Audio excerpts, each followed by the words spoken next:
السلام علیکم و رحمت الله و برکاته. در فضیلت حاجت یک برادری مسلمان را برآوردن چه که در قرآن ذکر شده هست. الله پاک در سوره حج گفته است که اعوذ بالله من الشیطان الرجیم وافعلوا الخیر لعلکم تفلحون، بکنید شما کار خیر هر آینه شما کامیاب می شوید. در موضوع این که کار خیر خواستن حاجت یک برادر مسلمان را برآوردن و حدیث ها زیاد هستند. از جمله ما یک حدیث رو که پیشکش شما میکنیم که روایت کنندش مسلم هست، از حضرت ابوهریره روایت میکند از نبی صلی الله علیه و آله که گفت که من نفس عن مسلم کربة من کرب الدنیا نفس الله عنه کربة من کرب یوم القیامه. پیامبر گرامی صلی الله علیه و آله میگه که هر کسی که برآورده بگرداند از یک مسلمان یک مشکلی اش را، یک وضعینی اش را از مشکل ها یا اینکه مشقت های دنیاش باشد، الله برآورده میگرداند از همون مشکل یا اینکه وضعینی های از وضعینی های که مشکل های روز قیامتش را. و من یسر علی معسرین یسر الله علیه فی الدنیا والآخره.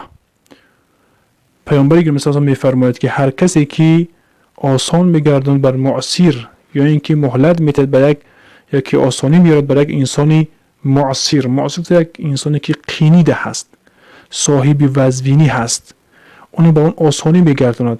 الله پاک آسانی میارد برای همه در دنیا و آخرت.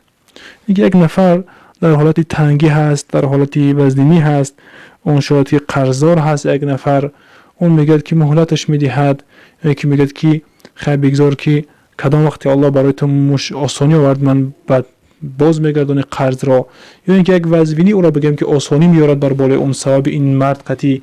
مثلا که یک برادر میگه که همین مشکلات دارد، بیا هم مشکل همین را برآورده بگردونه، مثلا هم بالای هم یک آسانی میارد. الله پاک آسانی دنیا و آخرت اون چی میکند؟ نصیب میکند.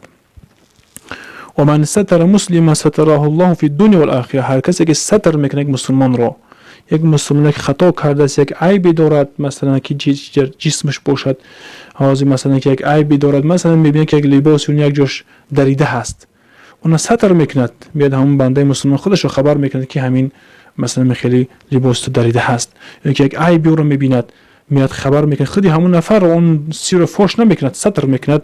الله پاک ستر میکند در دنیا و آخرت اونا. یک روز قیامت اگر گناههای ما الله پاک اگر گناه ما و شما اگر آشکار کند، ما در دنیا و آخرت شرمنده میشیم. اما تو به خاطر که عیب اون بنده مسلمان پیشونده سی، الله پاک اون عیب های تو را میپوشاند. حدیث کی مقصد همینجا است که والله فی عون العبد ما کان عبد فی عون اخیه.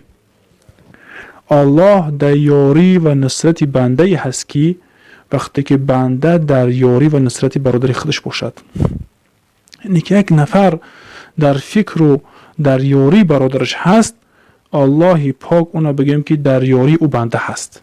یعنی که الله پاک یاری میکنه او بنده وقتی که بنده دیگرش رو چی میکند؟ یاری کردن در فکر اون است. در دومش میفرماید که و من سلک طریقا یلتمس فیه علما سهل الله له طریقا الی الجنه. هر کسی که راه روی میکنه یک راه را که در اون جستجوی علم هست، الله آسان میکنه برای همو یک راه و یک طریق به سوی جنت.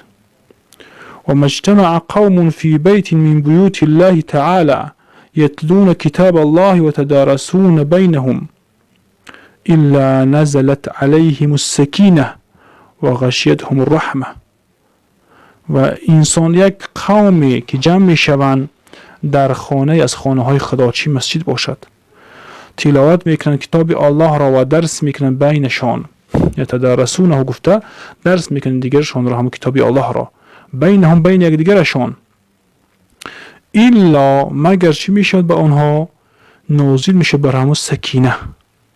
مرادش این است که از سکینه در تحت این علما ذکر کرده است که یک راحت نفسانی نازل میشود، آرامش قلب نازل میشه در اونجا.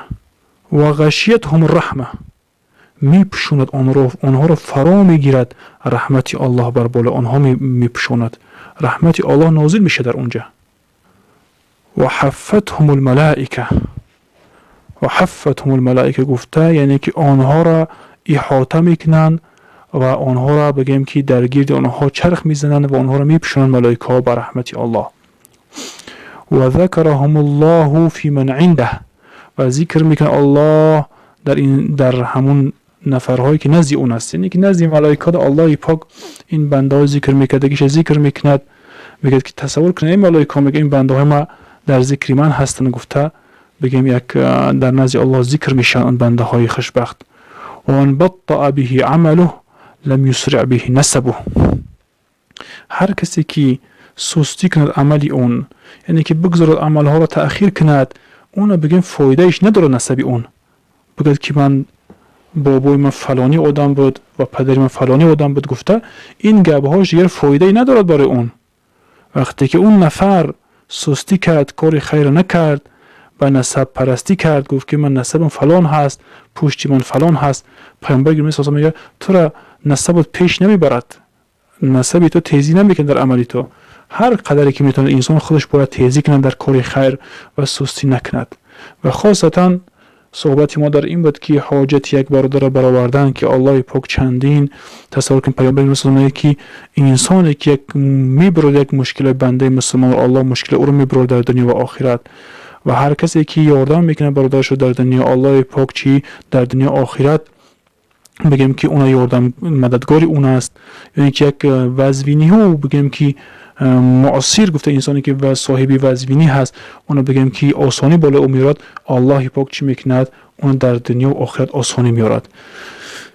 یعنی که بنده مسلمان در فکر بنده مسلمان باشد، الله پاک در یاری او هست. الله پاک همه ما شما را حاجت برای یک بنده مسلمان شود و آسانی کننده یک بنده مسلمان شود که الله پاک چی است در مشکل و آسانی های ما را برآورده میکنه و آسان میگرداند. والله اعلم و علم. السلام علیکم و رحمت الله.